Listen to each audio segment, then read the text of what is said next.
Imagine você de repente perdendo todas as conexões com seus amigos, familiares e até mesmo com os colegas. E agora, imagine que fez isso de propósito. Foi embora, se estabeleceu em uma ilha deserta e agora está morando sozinho lá. Isso, meu amigo incrível, é uma vida de eremita. E aqui está como realmente vivem ou viveram algumas dessas pessoas.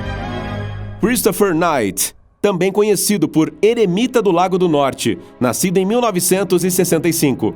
Knight nasceu no final da época dos Baby Boomers e nunca foi realmente feliz. Aos 20 anos, se isolou completamente e construiu uma choupana toda desmantelada na floresta do Maine. Poderia ter sido ok se não fosse por um problema. Ele vivia às custas de pessoas que acampavam perto, roubando as coisas delas. O homem seguiu por esse caminho do modo surpreendentemente longo. Ninguém conseguiu encontrá-lo e pegá-lo até 2013, quando a polícia finalmente o encontrou. Os oficiais ficaram chocados quando viram o acampamento dele, inteiramente feito de coisas roubadas. Agafia Likova, nascida em 1944. Os pais da Agafia se mudaram para a região selvagem da Sibéria em 1937 e se isolaram de todos. 7 anos depois, tiveram sua filha e, portanto, ela nunca conviveu com outras pessoas em toda a vida. Seu primeiro encontro com outros seres humanos, até então, ocorreu na década de 1970. Desde que seu pai, Karp, morreu em 1988, Agafia ficou sozinha no sítio com os 2 animais de estimação, um gato e um cachorro. Ela tem uma casa de madeira na qual sobrevive usando as próprias mãos. Corta a madeira para a lareira, coleta a água do rio e caça para obter comida. Em novembro de 2019, a mulher conheceu o último parente que restou, com quem só se comunicava por cartas.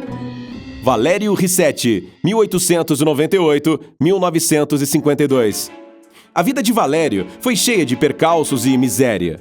Ele nasceu e viveu em Sondalo, na Itália, e era um aprendiz de escultor em pedra. Aos 17 anos, migrou para a Austrália. Lá trabalhou em vários locais, mas acabou ficando sem um tostão e teve o coração partido. Sem sequer um casaco, que era a sua última coisa de valor e ainda foi roubado, acabou caminhando para uma caverna em Griffith, em Nova Gales do Sul, e a transformou em sua nova casa. Rissetti se escondeu de outras pessoas e trabalhava apenas para se sustentar, além de expandir e decorar sua casa. Hoje, a Caverna do Eremita faz parte do patrimônio histórico oficial da Austrália. Noah John Rondeau, 1883-1967. Rondeau fugiu de casa quando era adolescente e trabalhou como operário por 15 anos. Ele finalmente encontrou a paz nas montanhas em Adirondack, em Nova York. Aos 46 anos, fugiu da civilização e se estabeleceu na área do Cold River. Lá, fundou sua própria cidade de Cold River, da qual se autoproclamou prefeito. Ele construiu várias cabanas no local e até uma pequena fazenda de animais. E foi um eremita conhecido, a quem foram dedicados vários livros.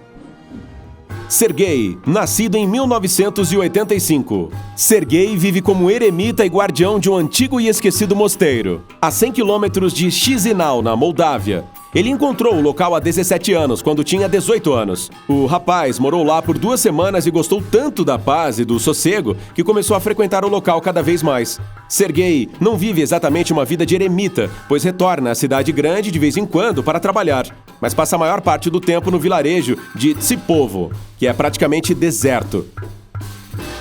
Masafumi Nagasaki, nascido em 1936.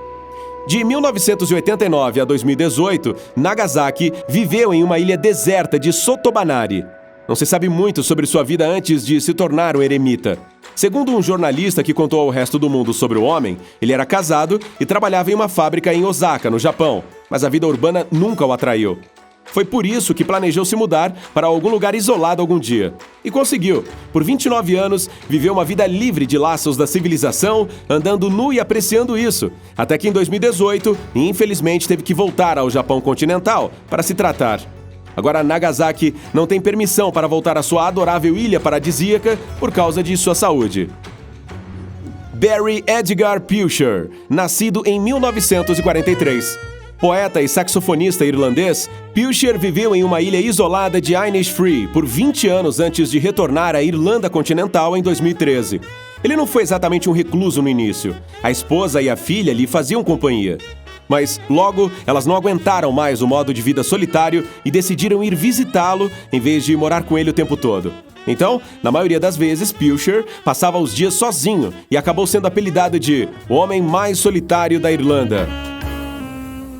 David Glasheen, nascido em 1945. Glasheen nasceu na Austrália e, na década de 1980, fez fortuna investindo no mercado de ações.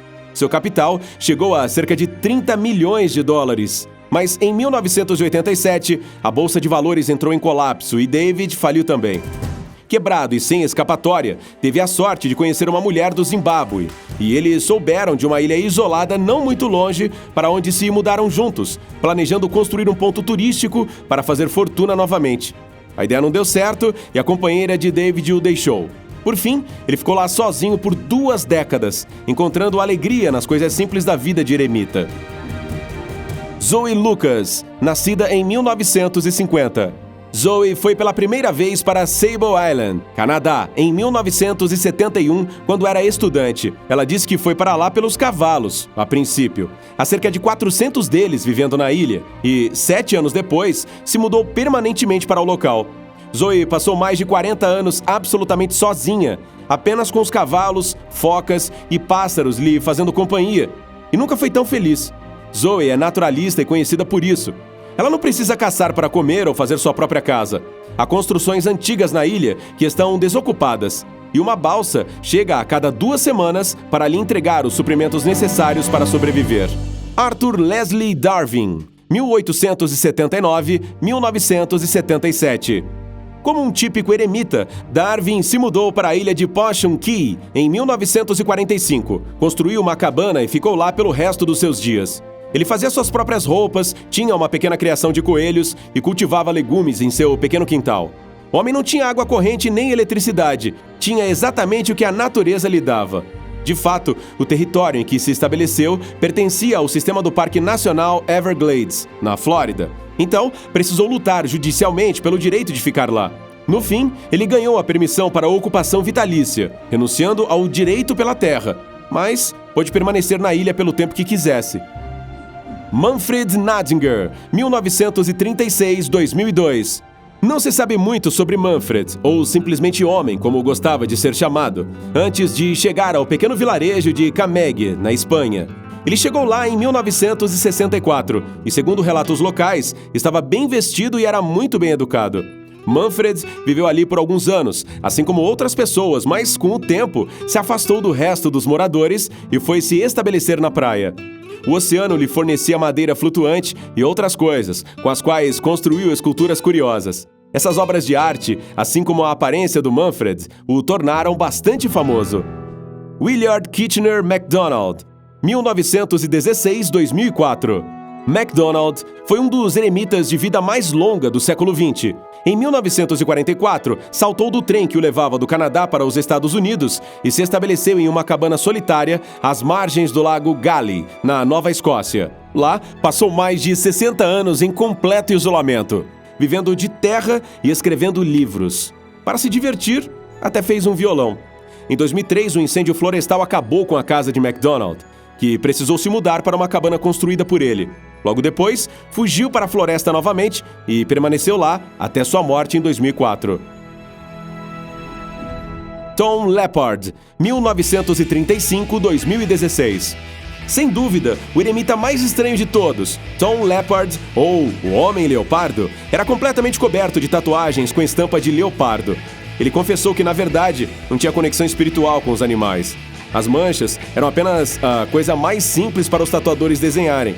Depois de uma vida rica e movimentada na Inglaterra, se mudou para uma cabana remota na ilha de Skye, na Escócia, e lá ficou por 20 anos como eremita.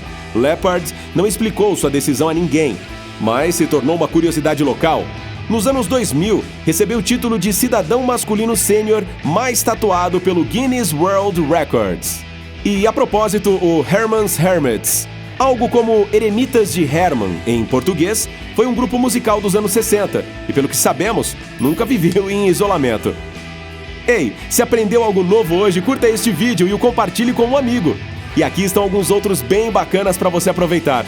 Basta clicar à esquerda ou à direita e permanecer no lado incrível da vida.